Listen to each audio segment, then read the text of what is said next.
Sorry monthly ప్రార్థించినప్పుడు ఇంకా ఎక్కువ పాటలు పాడుకుందామండి. అంటే చాలా టైం అయింది, సెంచరీని చేసుకుపోయించాము అందరం కూడా. కాబట్టి సినిమా నేను ఒక 10 కొటేషన్స్ చెప్తానంటే అయ్యగారు 10 నిమిషాల వాక్యం తీసుకుంటారు. యెషయా 35వ అధ్యాయం తీసుకెళ్తాం చదవండి. యెషయా 35.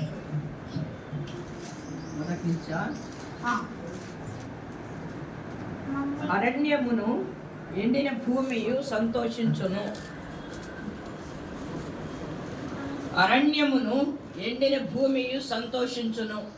అడవి ఉల్లసించి కస్తూరి పుష్పం వలె పూయును. అది బహుగా పూయిచు ఉల్లసించును. ఉల్లసించి సంగీతములు పాడును. లెబానోను సౌందర్యము దానికి కలుగును. కర్మేలు షారేలుకున్న సొగసు దానికుండును. అవి యెహోవా మహిమను, మన దేవుని తేజస్సును చూచును. సడలిన చేతులను బలపరచుడి, తొట్టిళ్ళు మోకాళ్ళను దృఢపరచుడి. కత్తరిల హృదయములతో ఇట్లనుడి, భయపడక ధైర్యముగా ఉండుడి. ప్రతి దండన చేయుటకై మీ దేవుడు వచ్చుచున్నాడు. ప్రతి దండనను దేవుడు చేయదగిన ప్రతి కార్యమును ఆయన చేయును.